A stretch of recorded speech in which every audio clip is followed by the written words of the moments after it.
Здраво, дечиња! Здраво, мои мили, најмили другарчиња! Јас сум Александра Ставрова, воспитувач во детската градинка Рада Поцева од Кавадарци. Денес за вас одбрав една многу интересна, но и многу поучна басна. Басната се вика Зајакот и желката. Одамна, многу одамна, во една шума си живееше еден зајак. Тој беше познат по својата брзина. Беше познат и по тоа што секогаш победуваше во трките со сите други шумски животни. Тој беше многу брз, но дечиња, тој беше и зајак фалбаџија. Едно утро зајакот се разбуди, ги протри очињата и рече: "Колку убаво време е! Сакам малку да се истрчам, но прво треба загревање. 1, 2, 3, сега! Јуху! Је!" Трчаше зајко низ шумата, трчаше толку брзо, што дури не гледаше ништо пред себе. Од другиот крај на шумата се појави желката. Желката, деца, знаете дека е многу бавна, но таа е многу спокојна и многу мирна. "Колку е убаво времето," рече желката. "Одамна не сум била кај мајка ми да ја однесам овошје. Ке одам денес," помисли таа. Така желката ја зеде кошничката во рацете и тргна по патеката. Но одеднаш некој ја турна и таа падна. А знаете ли, деца, кој беше тоа? Па да, тоа беше зајакот. Желката смирено и полека се исправи и повторно тргна по патеката. Зајакот толку трчаше брзо и цело време извикуваше: "Многу сум брз, јас сум најбрз, нема ниеден од мене побрз. Ајде, каде сте? Скриени сте, аха, појавете се шумски животни, ајде да се тркаме." Зајакот застана пред во шумата, а околу него шумските животни. Тој почна да довикува: "Ајде, сега се некој од вас тука, нека се појави и да се пријави да се трка со мене. Има ли таков јунак? Да видам." На сето ова се јави желката. "Јас ке се тркам со тебе, господине зајаку. Кога ќе биде трката? Каде ќе се тркаме?"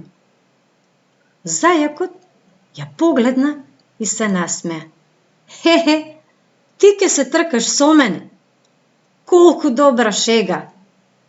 Многу ќе ми биде забавно, многу ќе ми биде интересно, ама да знаеш, оваа трка за мене ќе биде премногу лесна.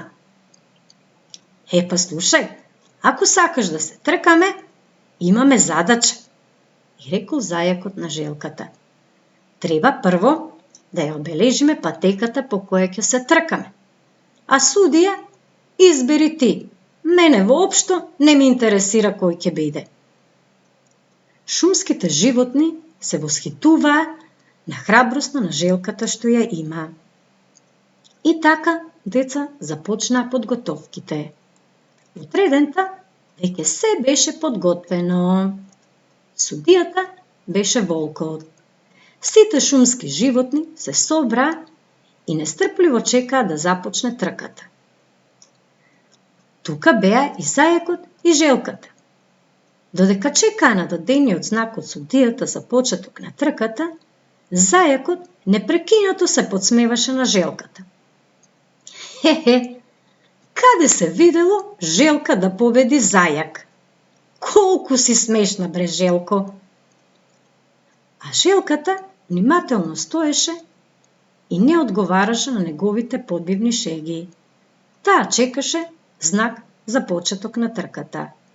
Во еден момент волкот извика: "Подгответе се, сега!" Желката бавно, но сигурно чекореше по патеката. А зајакот? Зајакот летна како стрела. Трчаше и стигна до едно дрво. Речи малку да се одмори. Си помисли, ке се одморам. Има време. Желката е многу бавна. Сигурно јас ке бидам победник, си помисли тој. Затоа легна до дрвото и така лежејќи деца, зајакот заспа. Толку длабок сон навлезе, што желката дури и го стигна, а тој не ја забележа. Желката упорно и мирно си поминуваше покрај него и се упатуваше кон целта. Одеднаш зајакот се разбуди и почна да трча со подскокнување, но веќе беше доцна. Желката беше стигната до целта. Шумските животни зачудено ја гледаа, но во исто време се радуваа за незината победа. Не им беше јасно како таа дојде до оваа победа.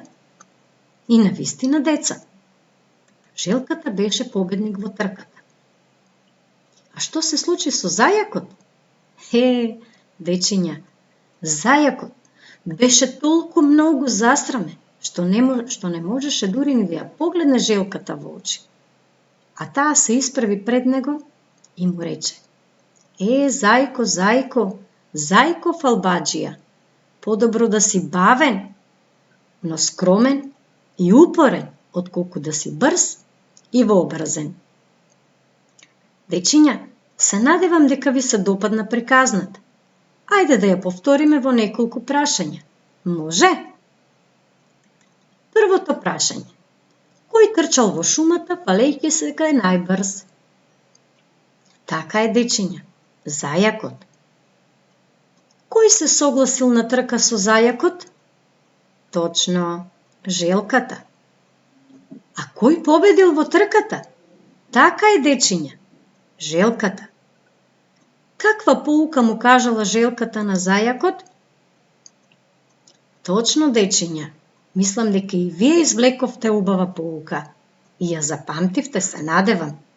Значи, подобро е да си бавен, но скромен и упорен, отколку да си брз и вообразен. Се надевам дека ви се допадна и дека повторно ќе се видиме. До следното видување. Чао!